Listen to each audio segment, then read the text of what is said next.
My mother said, "Stop being a bum at the reunion," until my brother asked why her car loan had my signature on it. The entire table went silent. Uncle Harold stopped mid-chew. Aunt Denise's fork clattered. Mom's face drained of color. "What are you talking about?" she said, her voice suddenly small. Marcus pulled out his phone. "This loan, for the Lexus you've been driving, the one you told everyone Dad co-signed." He turned the screen toward her. "Except Dad's name isn't on it. Hers is." I felt my stomach drop. I hadn't signed anything. "That's ridiculous," Mom said, laughing nervously. Marcus wasn't backing down. "I work at the credit union. I pulled your account yesterday." He looked at me. "Her signature is on file. The loan officer even noted how nervous you seemed 6 months ago. 6 months ago, I was living paycheck to paycheck. Just got laid off, behind on rent." "This is a family dinner," Dad said sharply. "Not an interrogation." "She's been calling me a bum for 3 years," I said quietly. "Telling everyone I can't hold down a job." My hands shook. "Meanwhile, she's been destroying my credit?"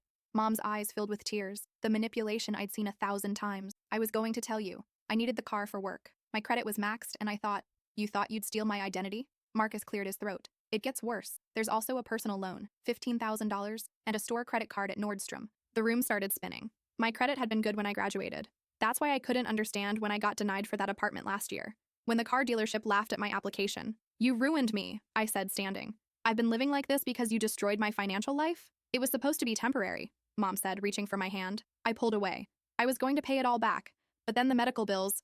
"Don't," Dad said, his voice dangerous.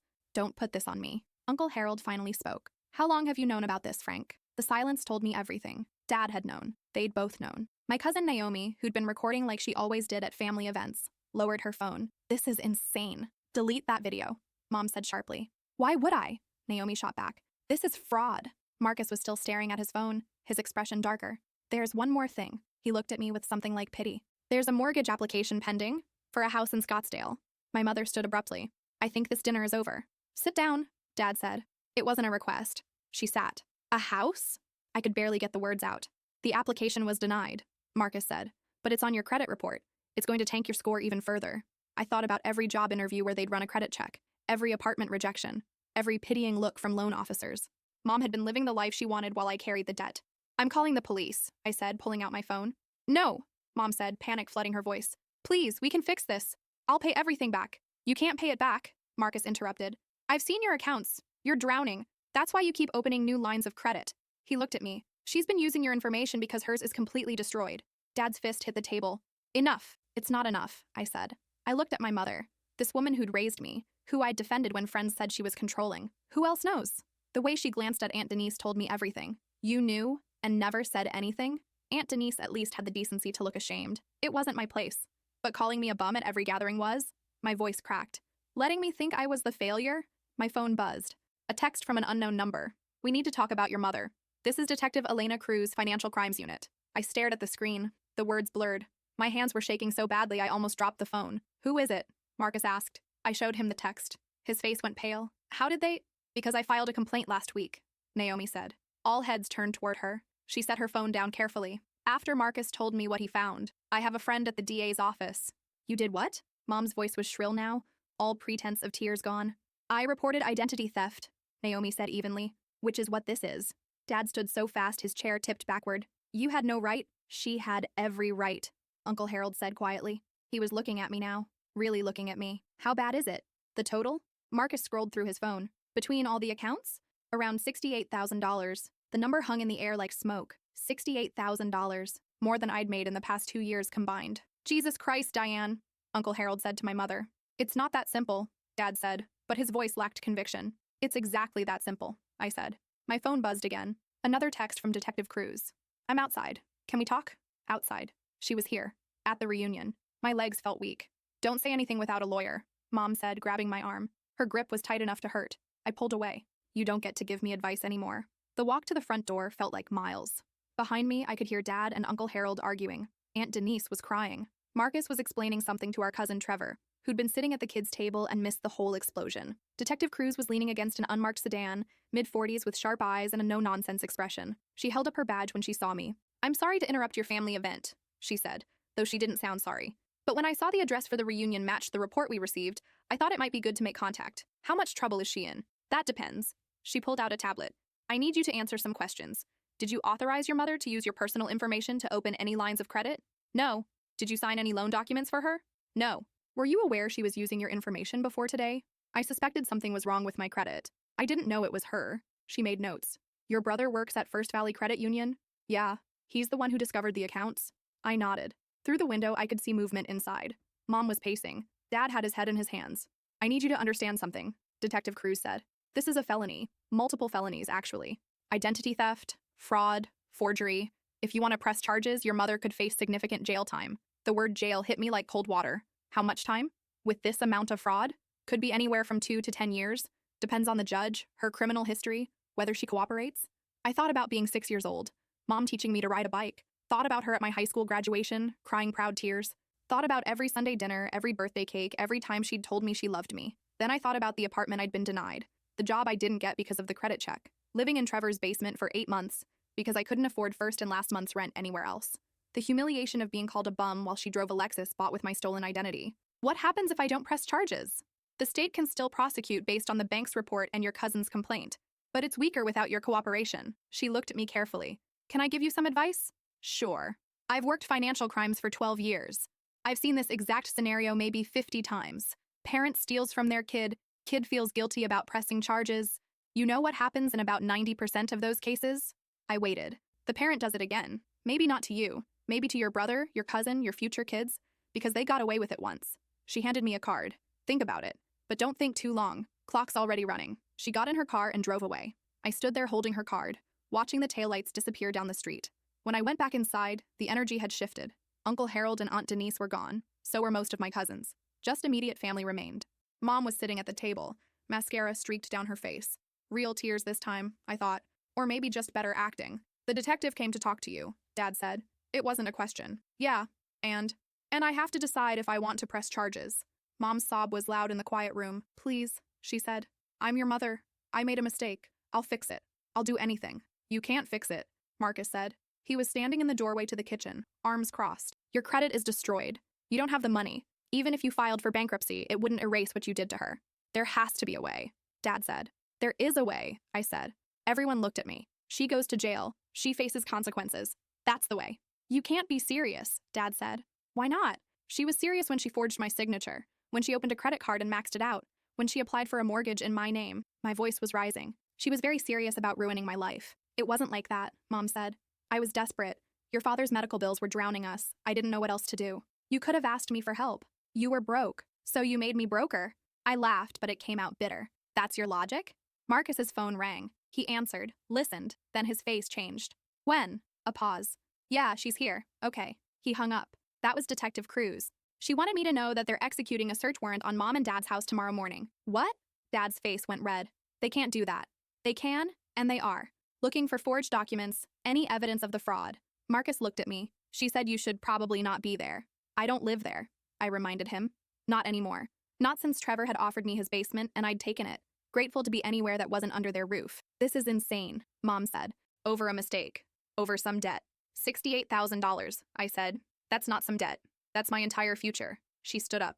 I gave you life. I raised you. I fed you and clothed you and none of that gives you the right to steal from me. The slap came out of nowhere. My cheek stung. The room went dead silent.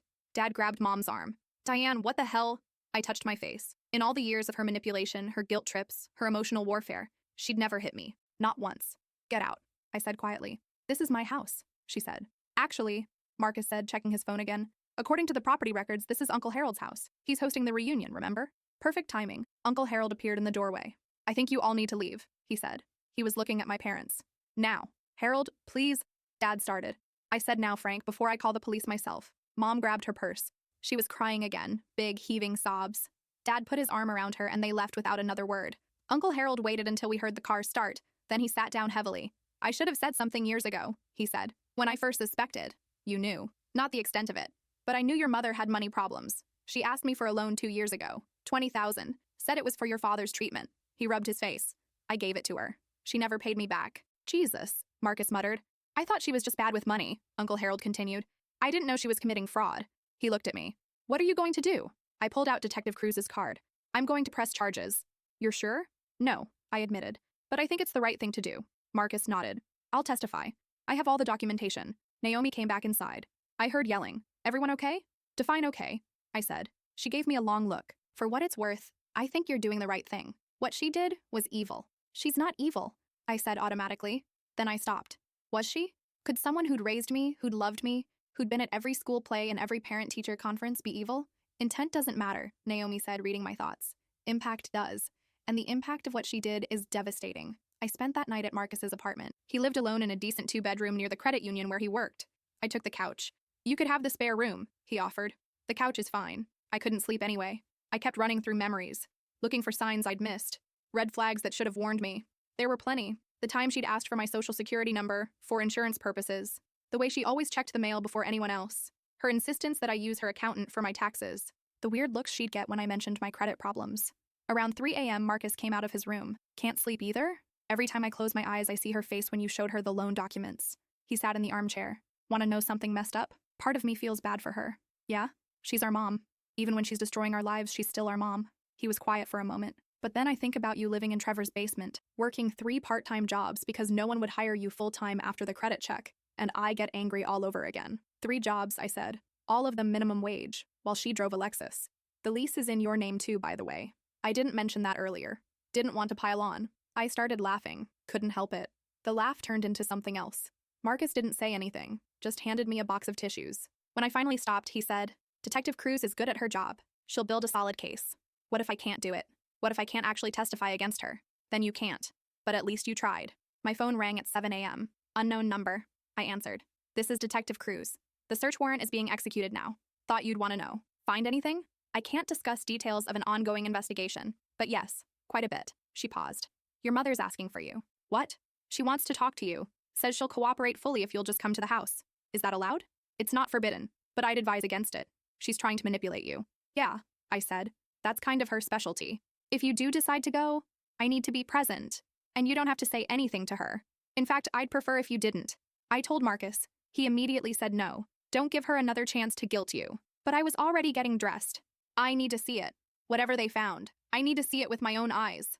The house looked the same from the outside. Same beige siding, same garden gnomes Mom collected, same basketball hoop Dad installed when Marcus was 10. But there were 3 police cars in the driveway and an officer standing at the front door. Detective Cruz met me on the walkway. You sure about this? No. Good. Stay uncertain. It'll keep you sharp. Inside, the house was chaos. Officers were going through filing cabinets, photographing documents, bagging evidence. Mom was sitting on the couch, handcuffed. Dad was next to her, not cuffed, but looking like he wanted to disappear. When she saw me, Mom's face crumpled. Baby, please. Tell them this is all a misunderstanding. I didn't say anything. We're taking several boxes of documents, Detective Cruz said, directing my attention to the dining room table. Financial records, forged signatures, even a notebook with what appears to be practice signatures. She picked up a spiral notebook with gloved hands, including yours. The notebook was open to a page covered in my signature, over and over. Some attempts crossed out, some circled, like she'd been studying, practicing, perfecting the forgery. There's more, Detective Cruz said. She led me to the home office. On the desk was a stack of credit card statements, all in my name, all showing balances I'd never known about. Nordstrom, like your brother mentioned, but also Visa, MasterCard, American Express, store cards for Best Buy, Target, Home Depot. She pointed to the amounts. Total current balance on all of them is around $43,000. That's separate from the loans. I thought Marcus said $68,000 total. That was before we found these. New total is probably closer to $90,000. The number was so big it stopped meaning anything. There's also this, Detective Cruz said, handing me a folder. Inside were emails. Between Mom and someone named Patricia Volkov. I skimmed them. Who's Patricia?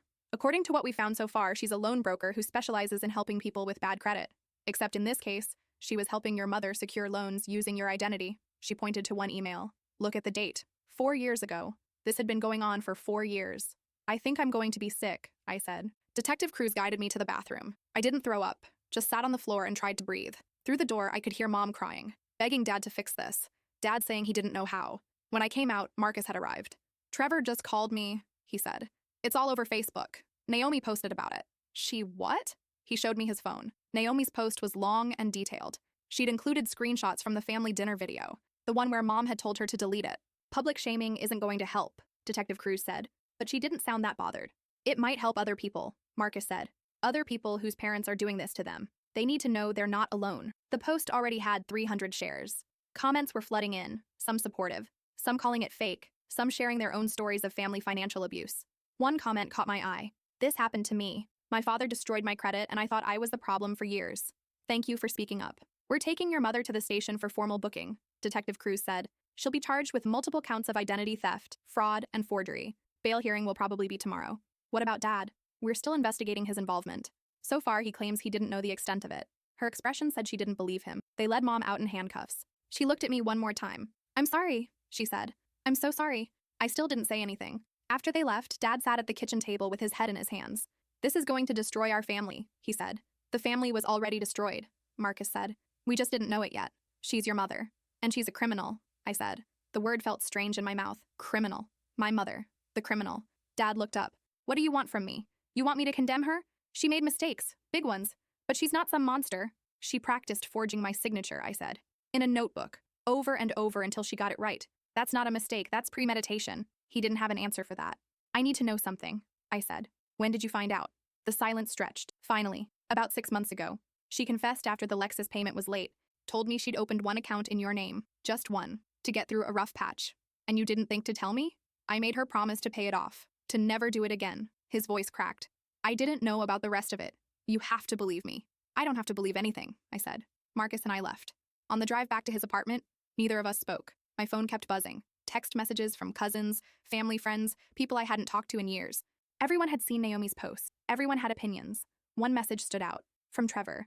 You can stay in my basement as long as you need. No rent. Family is supposed to help each other, not destroy each other.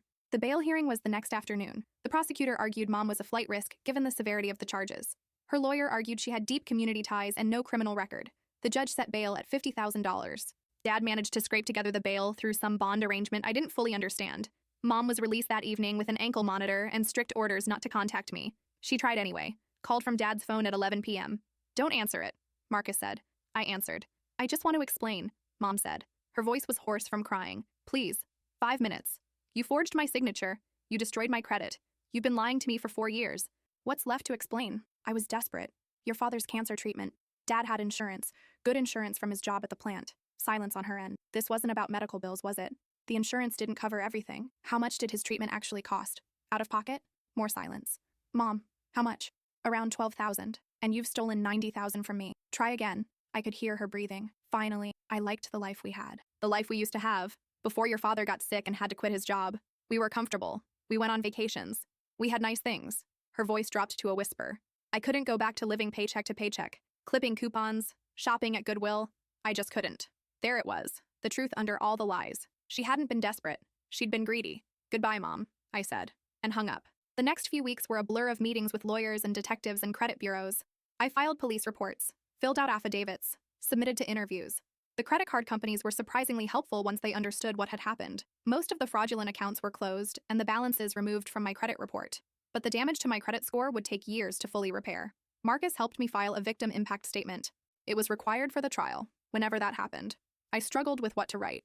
Just tell the truth, he said. How it affected you. I wrote about the jobs I didn't get, the apartment I couldn't rent, the humiliation of being called a bum while my mother lived off my stolen identity, the trust that was shattered, the family that was broken. When I finished, it was 7 pages long. That's powerful, Marcus said, reading it over. The judge needs to see this. Mom's lawyer reached out. They wanted to make a deal. If I agreed not to testify, if I asked the prosecutor to drop the charges, Mom would plead to a lesser charge, probation, instead of jail time. What do you think? I asked Detective Cruz. I think your mother's lawyer is scared. The evidence is overwhelming. They know they'll lose at trial. She leaned back in her chair. But it's your call. You're the victim here. If I say no to the deal, what happens? We go to trial. Your mother faces the full weight of the charges. If convicted, she's looking at significant prison time. And if I say yes, she gets probation, maybe community service, restitution that she'll probably never pay. And she gets to tell herself the story that it wasn't that bad, that she didn't really do anything wrong. I told them no to the deal. Mom's lawyer called me directly after that. You're going to send your own mother to prison? He said, voice dripping with judgment. My mother sent herself to prison when she decided to commit fraud. She's sick. She needs help, not punishment. Then she should have gotten help 4 years ago, before she destroyed my life. He tried a few more guilt tactics before giving up. The preliminary hearing was in March. I had to testify about the timeline, what I knew and when I knew it. Mom's lawyer tried to make it seem like I'd been negligent, that I should have noticed something was wrong sooner. You didn't check your credit report for 4 years? He asked, skeptical. I checked it. I saw problems. I thought I'd made mistakes. I didn't think my mother was committing identity theft. Isn't it true you were unemployed for significant periods? Because I couldn't pass background checks. Because my credit was destroyed. By my mother. The judge seemed unimpressed with the lawyer's tactics. The case was bound over for trial. I started seeing a therapist. Doctor. Ramesh specialized in family trauma. She helped me understand that grief wasn't just for death. You're grieving the mother you thought you had, she said. The one who wouldn't do this to you. That's a real loss. I cried more in her office than I had in the previous year combined. Marcus struggled too. I keep thinking I should have caught it sooner, he said. I work at a credit union. How did I not see it? Because you trusted her. Because she's our mother. Was our mother, he corrected. I don't know who that woman is anymore. Dad filed for divorce. Not because of the fraud, he claimed, but because things had been bad for a while. Mom moved in with Aunt Denise, who apparently felt guilty enough about not saying anything to offer housing. The trial was scheduled for June. As it approached, I got more and more anxious. Dr. Ramesh taught me breathing exercises. Marcus made sure I ate. Trevor kept me distracted with bad movies and worse jokes. The night before trial, I couldn't sleep. I kept imagining Mom on the stand, crying, telling her sob story. The jury feeling sorry for her. Me looking like the ungrateful child sending her mother to prison. You're catastrophizing, Dr. Ramesh would say. But the catastrophes felt real. The trial lasted 3 days. The prosecution presented all the evidence, the forged signatures, the emails with Patricia Volkov, who had already pled guilty to conspiracy charges, the practice notebook, the credit card statements, the loans, all of it. Marcus testified, calm and professional, walking the jury through each fraudulent account, the timeline, the amounts. Detective Cruz testified about the search warrant, what they found, Mom's statements after arrest. Then it was my turn. Mom's lawyer tried to rattle me, asked about my relationship with my mother before all this, tried to paint me as vindictive. Isn't it true you once told your mother you wished you'd never been born? He asked. I blinked. I was 16 and grounded. Teenagers say dramatic things. But you said it. Yes. And she said she wished I'd been a better kid. Parents and teenagers fight. That doesn't give her the right to steal from me. The prosecutor objected. The judge sustained it. When it was Mom's turn to testify, she cried through most of it, talked about Dad's cancer, the medical bills, how scared she was, how she'd only meant to take out one small loan and pay it back quickly. But then the interest was too high, she said, dabbing her eyes, and I couldn't make the payments, so I had to take out another loan to pay the first one. And it spiraled. Why didn't you ask your daughter for help? Her lawyer asked. She was struggling herself. I didn't want to burden her. Mom looked at the jury. I know what I did was wrong, but I was trying to save our family. The prosecutor's cross-examination was brutal. You said you were trying to save your family, but you also testified that you purchased a Lexus, correct? Yes, but was a Lexus necessary to save your family? I needed reliable transportation for work. Where do you work, Mrs. Reeves? A pause. I'm currently unemployed. And when did you lose your job? 3 years ago? So you bought a Lexus when you were unemployed, with your daughter's stolen identity, to save your family. Mom didn't have a good answer for that. What about the Nordstrom purchases? Were those to save your family? I needed clothes for job interviews. The prosecutor pulled out a statement. $14,000 in clothes. That's a lot of job interviews. It went on like that. Every excuse Mom gave, the prosecutor dismantled. By the end, even I felt bad for her. Almost. The jury deliberated for 6 hours. When they came back, the verdict was guilty on all counts. Mom collapsed, had to be helped to a chair. Dad was in the gallery crying. Aunt Denise was holding his hand. Sentencing was scheduled for 2 weeks later. I thought I'd feel relief, or vindication. Instead, I felt hollow. That's normal, Dr. Ramesh said. You're processing a lot of complex emotions. Give yourself time. The sentencing hearing was harder than the trial. I had to read my victim impact statement aloud. Standing at the podium, looking at the judge, trying not to look at Mom. The person who was supposed to protect me destroyed me instead, I read. She taught me that family couldn't be trusted, that love was conditional, that I was disposable. I detailed the jobs lost, the apartments denied, the years of thinking I was the problem, the shame, the confusion, the isolation. She didn't just steal money, I said. She stole my 20s, the time when I should have been building my career, my life. Instead, I was barely surviving because of what she did. When I finished, there wasn't a dry eye in the courtroom, except mine. I'd cried all my tears already. Mom's lawyer made his case for leniency, first-time offender, remorse, family circumstances. The prosecutor asked for the maximum sentence. This wasn't a crime of passion or a moment of weakness. This was calculated, sustained fraud over 4 years. The defendant showed no remorse until she was caught. The judge took a long time before speaking. Mrs. Reeves, what you did to your daughter is unconscionable. You violated the most sacred trust that exists. You betrayed your own child for material comfort. Mom was sobbing. However, the judge continued, I do take into account your lack of criminal history and your cooperation with authorities once arrested. I'm sentencing you to 5 years in prison with the possibility of parole after 3. You'll also be ordered to pay full restitution, though I suspect that will never happen. 5 years. Mom screamed. Dad had to be escorted out because he started shouting at the judge. Security removed him from the courtroom. As they led Mom away in handcuffs, she looked at me one last time. I don't know what she was looking for. Forgiveness, maybe. Or regret. She didn't find either. Marcus drove me home. You okay? I will be, I said. Eventually. The news coverage was intense. Naomi's post had gone viral, and now local news stations wanted interviews. Daughter sends mother to prison for identity theft, was the headline. Like I'd done something to her, not the other way around. I declined all interviews, let them spin whatever narrative they wanted. The credit bureaus slowly started cleaning up my reports. Some companies were better than others. The mortgage application was the hardest to remove. Took 3 months and dozens of phone calls. But gradually, my credit score started climbing. 450 to 500, 500 to 550. It would take years to get back to where I'd been before Mom destroyed it. But it was progress. I got a job, a real one, with benefits and a salary. The background check came back clean now that the fraudulent accounts were removed. Marketing coordinator at a tech startup. Nothing fancy, but it was mine. I moved out of Trevor's basement into my own apartment. Tiny 1-bedroom, but the lease was in my name and my name only. I'd never felt such relief signing a document. Marcus and I started having weekly dinners. Just us. Sometimes Trevor joined. We didn't talk about Mom much. What was there to say? Dad tried to maintain a relationship with both of us. It was awkward. He'd chosen Mom during the trial, sitting behind her every day in court. But after sentencing, he'd filed the divorce papers again. This time he went through with it. I couldn't be married to someone who'd do that to our daughter, he said. Too little, too late. I saw him occasionally. Birthday dinners, holidays. We were cordial. But the easy relationship we'd had before was gone. Every conversation felt like walking on ice. About 8 months after sentencing, I got a letter from Mom. Prison mail. Carefully monitored. It was 6 pages of apologies and excuses. She was in therapy. She understood now what she'd done. She'd found God. She wanted my forgiveness. I read it once and put it in a drawer. Didn't respond. The second letter came a month later. Shorter this time. Just asking how I was doing. If I was okay. I didn't respond to that one either. The third letter was different. No apologies. No excuses. Just, I understand if you never want to talk to me again. I understand if you hate me. I just want you to know that I think about you every day. I hope you're happy. You deserve to be happy. I cried reading that one. Not because I forgave her, but because it was the first time she'd acknowledged that this was about what I deserved, not what she wanted. I still didn't respond. Dr. Ramesh asked me if I wanted to forgive her eventually. I don't know, I said honestly. Does it matter? Forgiveness is for you, not for her. It's about releasing the anger so it doesn't poison your life. I'm not ready to release it yet. That's okay. There's no timeline. A year after sentencing, my credit score hit 680. Good enough to qualify for things. Good enough to feel like a real person again. I bought a car. Nothing fancy, just a reliable Honda Civic. But it was mine. Financed in my name with an interest rate I could actually afford.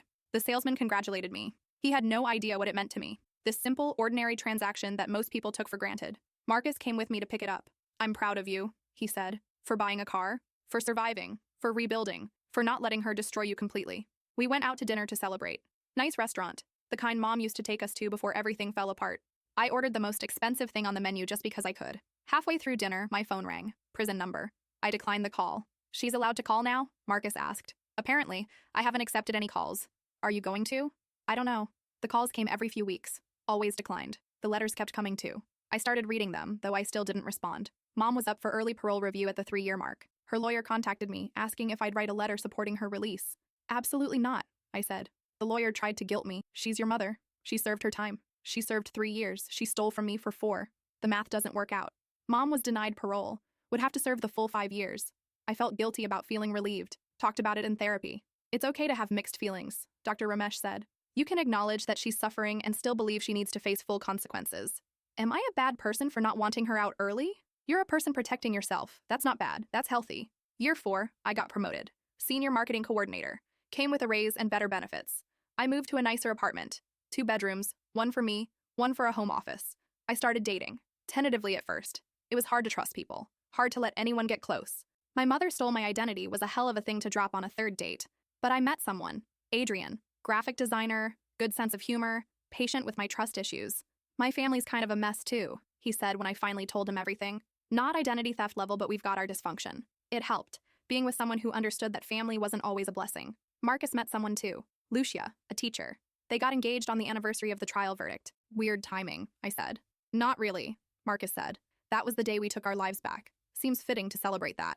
I was his best woman at the wedding. Gave a toast about resilience and chosen family, and how blood doesn't always mean loyalty. Dad came to the wedding, brought a date, some woman named Patricia from his bowling league. It was awkward but civil. Mom sent a card from prison, congratulating Marcus, saying she wished she could be there. Marcus threw it away without reading it. Year 5, the year Mom would be released. I'd been dreading it.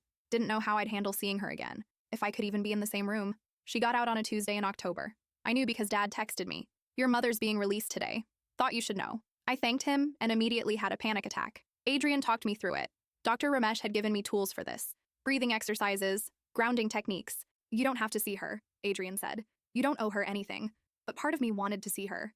Needed to see her, to see what 5 years in prison had done, to see if she was different. We met at a coffee shop 2 weeks after her release. Neutral territory. I brought Adrian for support. She came alone. She looked older, smaller somehow. Prison had worn her down in a way I'd never imagined. "Thank you for meeting me," she said. Her voice was quiet, careful. "I'm not here to reconcile," I said immediately. "I'm here to get closure. I understand." We sat in uncomfortable silence.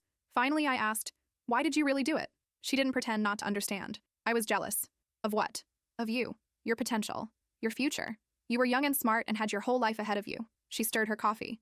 "And I was stuck, middle-aged, unemployed, married to a man who couldn't work anymore. I felt like my life was over at 50. So you decided to ruin mine?" I told myself I was borrowing, that I'd pay it back before you even noticed. She laughed bitterly. "I was delusional. You practiced my signature, in a notebook." "I know. That's not delusion, that's planning. You're right." She met my eyes. "I'm not going to make excuses anymore. I did something horrible to you. I stole from you. I lied to you. I let you believe you were the problem when I was the problem all along." It was the most honest thing she'd ever said to me. "I don't forgive you," I said. "I don't expect you to. I might never forgive you. I know." We sat there a while longer. I asked about prison. She asked about my life. It was stilted and strange, like talking to someone I used to know a long time ago. Before I left, she said, "For what it's worth, I'm glad you pressed charges. I needed to face consequences. I needed to be stopped." I nodded. Didn't know what to say to that. Adrian and I walked back to the car in silence. "How do you feel?" he asked. "Empty," I said. "But maybe that's better than angry." I didn't see her again after that. Didn't take her calls. Didn't respond to her letters. Marcus maintained minimal contact. Obligatory birthday texts. Nothing more. Dad saw her sometimes. They were cordial. The divorce had been finalized while she was in prison. He'd moved on with Patricia from the bowling league. Life continued. I got another promotion. Adrian and I moved in together. Talked about getting married eventually, but neither of us was in a rush. My credit score finally broke 750. Took 6 years, but I got there. I bought a house, small 3-bedroom in a decent neighborhood. The mortgage was in my name, just mine. The day I closed, I sat on the floor of my empty living room and cried. Happy tears this time. Relief tears. Marcus brought champagne. Trevor brought pizza. Adrian brought furniture we'd picked out together. "To new beginnings," Marcus toasted. "To surviving," I added. We drank to that. Sometimes I still think about Mom. Wonder if she thinks about what she did. If she regrets it beyond just getting caught. Dr. Ramesh says I'm doing well. That I've processed the trauma in healthy ways. That I'm allowed to still be angry sometimes. Healing isn't linear, she reminds me. Some days will be harder than others. She's right. Some days I'm fine. Other days I see Alexis on the road and feel my chest tighten. But mostly, I'm okay. Better than okay. I have a job I like, a partner I love, a brother who stood by me, a home that's actually mine. I survived being destroyed, and then I rebuilt. That's the story. Not the fraud, not the trial, not the prison sentence. The story is that she tried to break me and I refused to stay broken. That's what matters.